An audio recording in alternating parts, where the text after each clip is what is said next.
Hi guys, welcome back to Charmaine's Kitchen. A pleasant good evening to each and every one of you. I would just want to give a quick tour of the garden. It's still going well. It is mid-October going on to the ending, and there's so much in my garden. I am very sad that I have to pull everything out very soon, but I want to give a little tour before I do that. So there's still a lot in my garden. I have green onions still going nice and fresh. Chaurai bhaji, nice and green and fresh, that I have to pick maybe later today. And I have a lot of same on the vine. There is little squash, but I'm not gonna get those. I have a lot of dry same that I leave for seed, and I'm gonna be sharing some with some of my viewers. This was a very good same. The harvest was amazing, and I'm still getting, even though the weather is getting cold. I have so much that I'm gonna pick right after this. I have like bunches of new ones coming out all over. All these flowers will turn into new same here. Look how much is on this bunch. And they're also known as velour beans. There's a lot in here as well, so I'm gonna be picking some of that.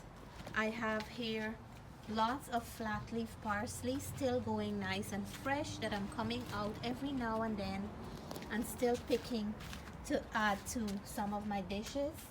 I'm gonna pick some peppers that I see here right now, and they're hiding in here. There's lots of blossom on the plant. Look here.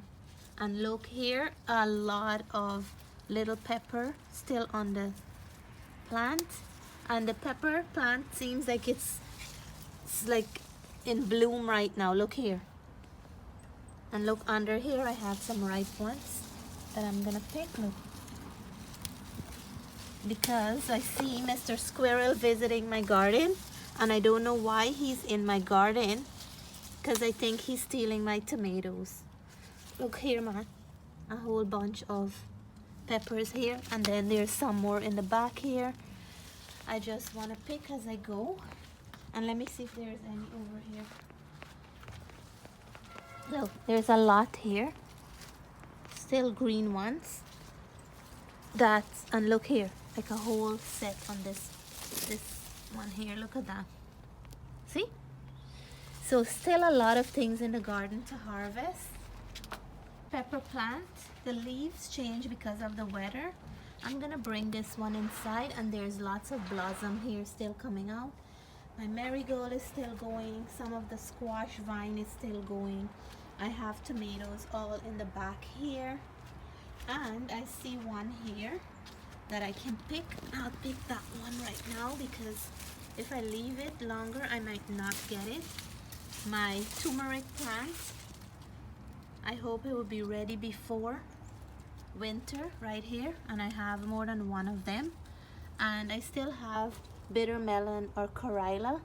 I usually take the leaves and dry them to make tea, so I'm gonna be doing that.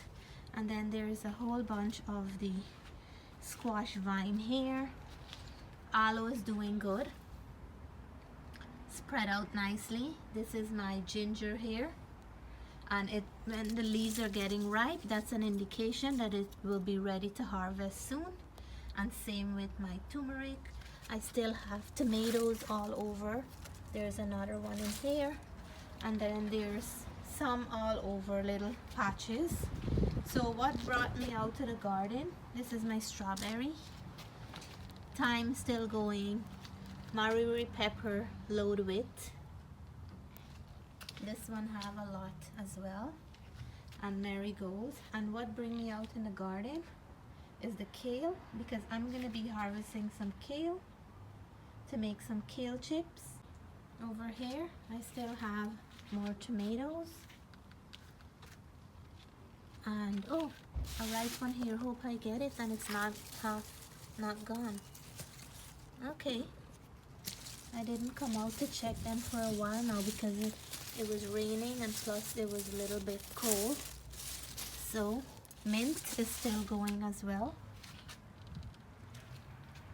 And this is another chowrai. I have to harvest them out. So let me start picking the kales. So now let's start picking because winter is coming and I want to start using up the kale now before the cold weather step in and all of this go to waste. So we're gonna enjoy some kale today. Look at that.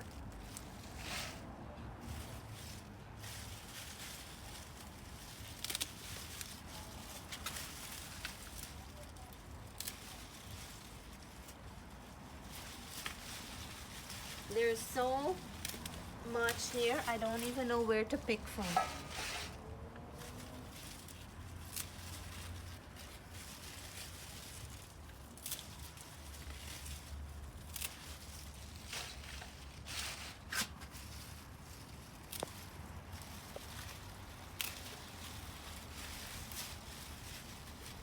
Harvesting kale in October, fresh from my garden, and it makes an amazing smoothie, stir fry, and kale chips. So this is all the kale that I picked from my garden today. There's still a lot more left, but I'm gonna be making some beautiful kale chips. I'm gonna start washing this big mountain of kale. Look how much. But once I make the chips, it's gonna turn to a very, very small amount. So wish me luck in washing them because I like to wash them one leaf at a time to make sure that there is no bugs or anything in the leaves. So I washed some of the kale. It seems like a lot, but I'm gonna show you. And it's very important that we dry them very, very dry before we put them in the oven because we don't want to have soggy kale chips. I have here one set and I'm gonna dry them some more, and then I have on this bottom level another set. I still have all this left to wash, dry, and to prepare them, but I'm gonna go in with some different flavor kale chips, and I do have enough tonight for all my YouTube family. There is no shortage of the kale chips tonight. So next, what we're gonna do, we're gonna take the kale leaves off the main stem. So we're making chip size kale, and we don't want to use the middle stem because this will be too hard and fibrous. And this is the pieces that we're going to be using. So now I finish breaking up the kale into small pieces. So now I'm going to add some very good extra virgin olive oil to the kale. I'm just going to spray it in because I don't want to just add big splashes. This would do the perfect job for me. Look at that. And the next thing I want to do, I should now add the salt so they can stick, and we are using sea salt today. I'm going to add about 1/4 teaspoon of paprika powder. So we're making a spicy kale chips. And now what I'm gonna do, I'm gonna toss these around. Sorry about that. So just toss them around like that. And we don't want to cluster them in this pan here. So I'm gonna spread them out nicely on a wider dish. So we're gonna take our kale chips, and then I'm just gonna add it to my roti pan. This is tin and it's very good for the kale. And we're gonna put these into the oven for about 15 to 20 minutes.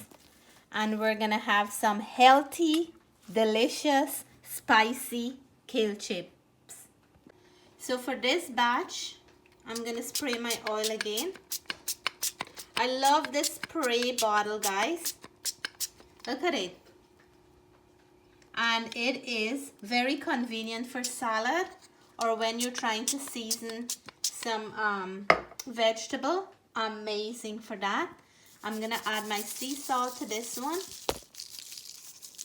and this one we're gonna add some garlic powder. So we're gonna make this one to a garlic flavor kale chip. So today we're having paprika flavor, garlic flavor, and I'm gonna probably try some without anything except for salt and olive oil. And then we're gonna add this to our oven now. So I have this is my 4th batch going in.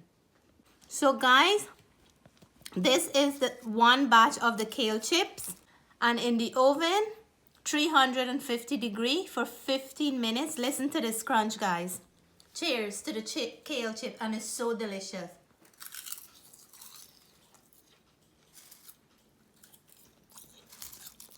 Listen to that crunch. And this is, oh my god, with the spices. Jessica, how was it? It was so good. So good. It tastes like seaweed and so delicious, so healthy, and amazing for you. I still have a few more batches that I want to show you guys, and you can flavor them to suit your own taste buds. You can add whatever dried spices and make them so unique for your own taste. So I now have my garlic flavor one, and that's how quick they take to make. As soon as I put it in and sit down a little, they're ready, and you can eat a whole batch. It is very rich and a lot of good nutritious value. So you can eat kale chips and not feel guilty. Look at that, right in your mouth. Just like that. Out of all the recipe I made with kale, this is my absolute favorite kale chips because the kids love it, and it's something that you will eat and enjoy best when it just come out the oven, like 3 minutes after. Best served warm. If you like this video, please give me a thumbs up. If you're new to my channel and you haven't subscribed yet, I hope you will consider subscribing. Until then, I want to say to you guys, stay blessed, stay safe, love you guys, bye for now.